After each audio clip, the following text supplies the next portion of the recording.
I got this retro sound radio to put in the truck, because it just ain't even worth messing with the old one that's in there. Plus I want the Bluetooth, like that's all I use anyway.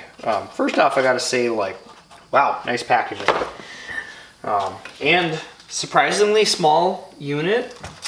It's got, must have different interchangeable faceplates for making them fit the different cars, so it's just kind of a modular style setup. But otherwise, yeah, this is gonna match the factory one pretty well, actually. Which I've got here for reference. So factory one, you know, we're getting a little bit of chrome put in, but it's gonna be pretty close, I think. I mean, not bad. It's definitely the same styling.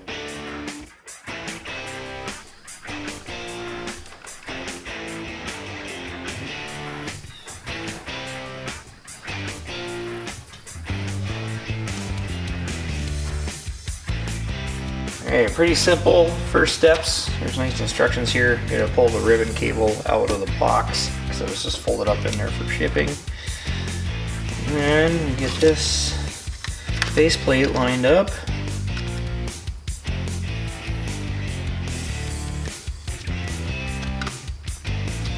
That will slip into place.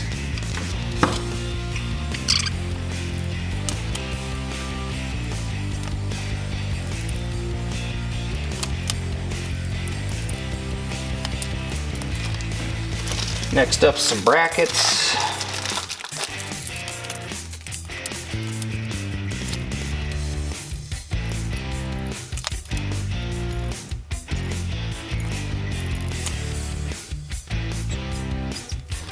Now it says these brackets can be moved, bent, twisted, everything, just to get them in position. That works. It said need just use at least 2 screws. Well, the way it mounts in the truck is it uses this plate, which mounts in this direction. So these open slots are to the bottom. They're going to need to line up with these bigger slots where the controls are going to go, and that's actually how it mounts in the truck, is passing all of that through a hole in the truck. So I can't really assemble it here and then put it on the truck. Like, I need to put the knobs in as the mounts in the truck. So as you can see, they don't quite line up, but I'm gonna set the knobs in here and kind of like rough everything in. And then, since this isn't a perfect fit on the, I'm just gonna get everything evened up so that at least it's uniform all the way around. And honestly, it'll be pretty hard to tell. If I really want to, I'm sure I can figure out a way to put something in there to kind of, you know, fill it in or seal it off. So at this point, everything kind of wiggles around a little bit, and I can start to kind of get stuff lined up. However, looking at the stock radio for comparison, is this one sat with everything, you know, flush to the back side.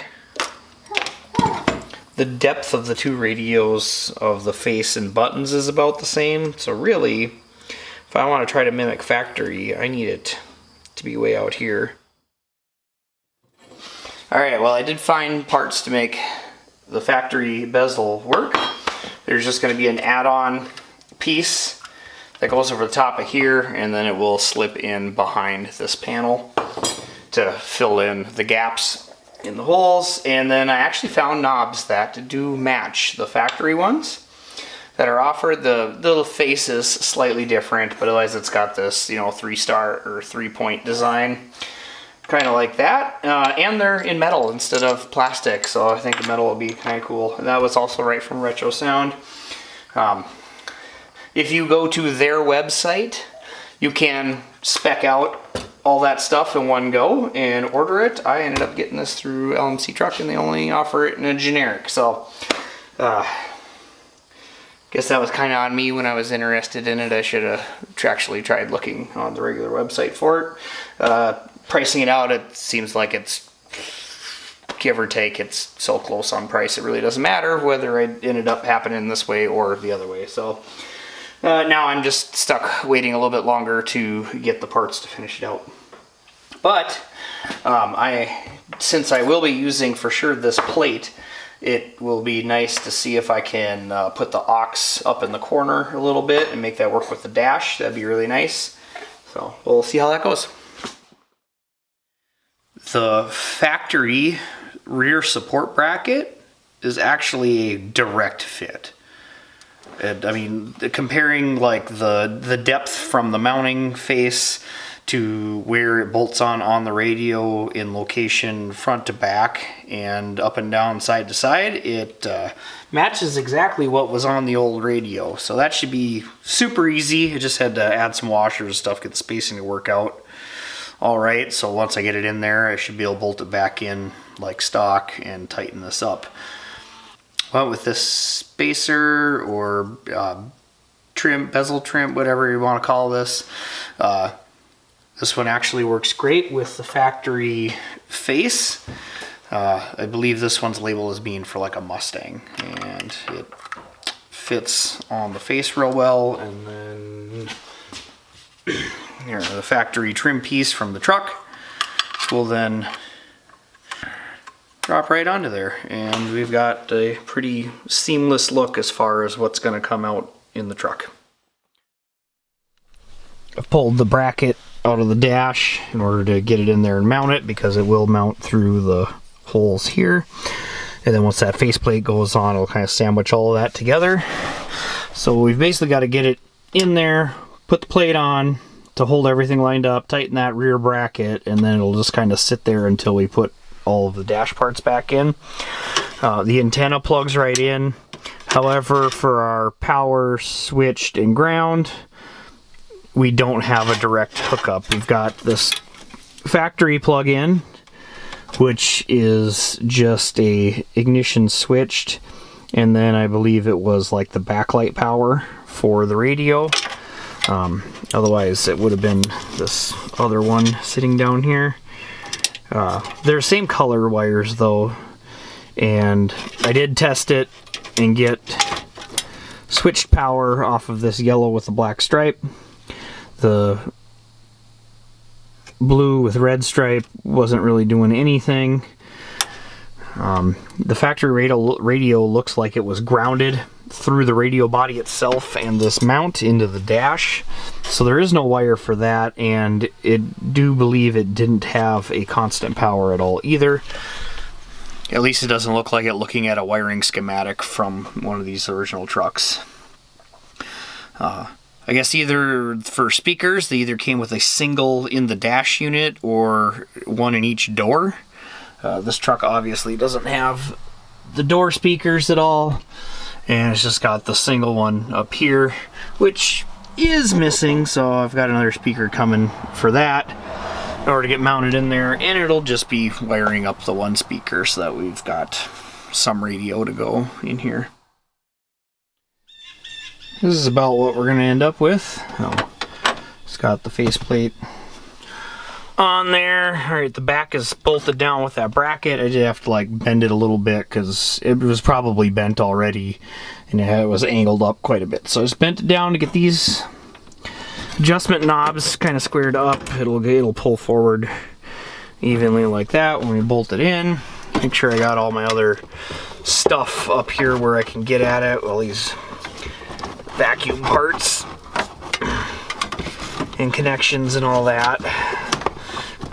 I'll have to dig them out, but we'll see. Just made sure I had the wires looped down through here so they're accessible under the dash. I think it'll be easiest for putting the speaker in. Just drop the wires down, hook them up down there, and then tuck everything back up in. Here's how the radio finally fits. Sorry I kind of skipped ahead here, but just been super sick the last couple of weeks, and yesterday I finally had a little bit of motivation and wanted to put it back together because I had stuff laying all over the floor in here. So we got a radio, that little spacer, and then this is the factory trim piece.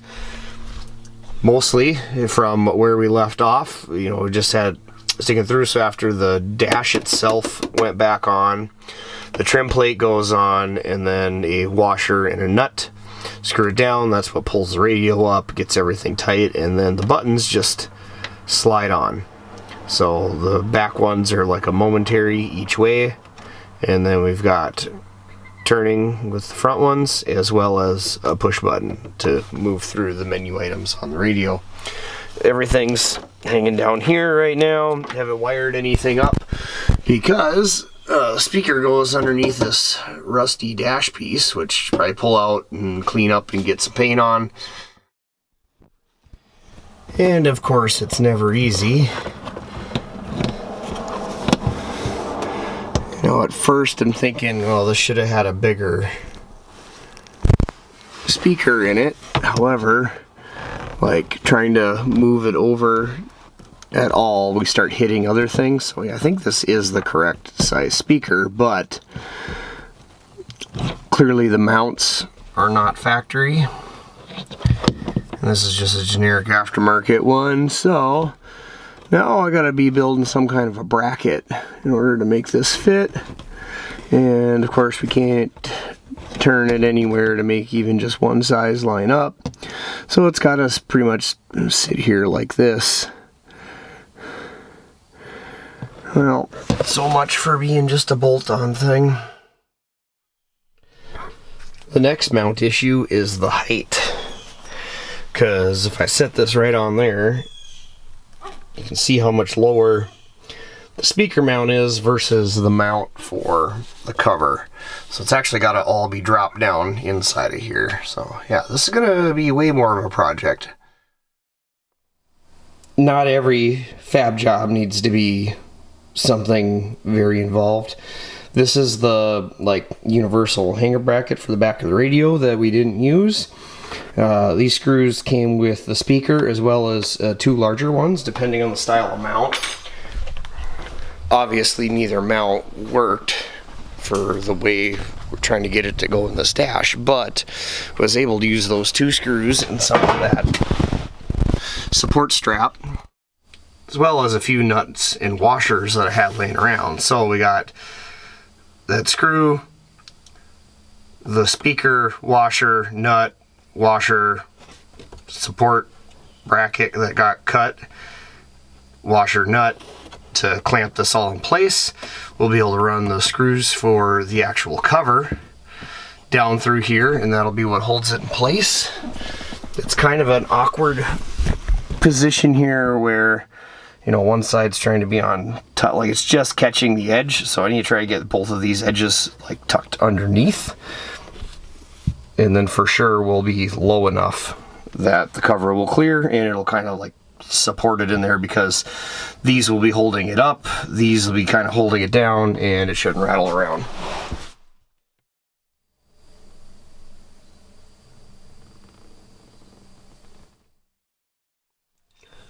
Luckily there was enough length of wire off of both the radio and the speakers that we can reach. I mean, obviously it's just barely enough, but I can also pop this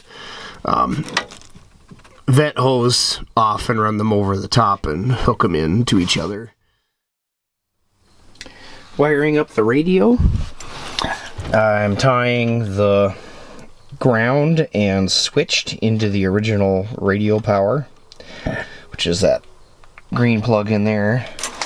I'm tying constant power into the cigarette lighter since it's right here. We're not using the rear speakers or an antenna trigger. I've got the other wires for the speakers tucked up in there, so they're already wired in. So we pretty much should be at the point where it should power up. If we key on. Oh, but I don't have constant power hooked up because I moved the fuse. Because, you know, why try to get a bunch of sparks going on?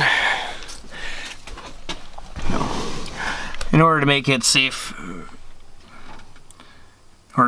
for tapping into that cigarette lighter, that is this fuse right there. Just got it popped out. I'll have to pop it back in.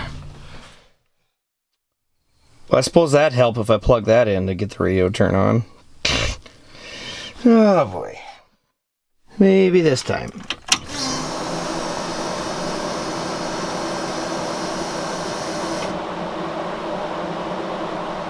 Oh, there we go. Takes a little while.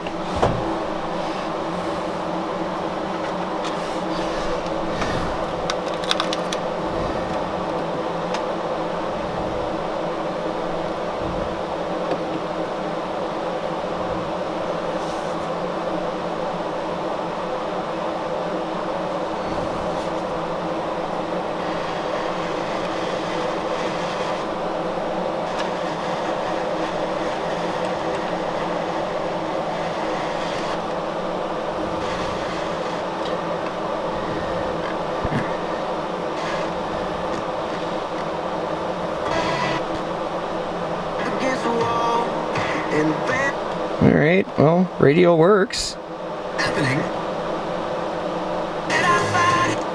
That's cool.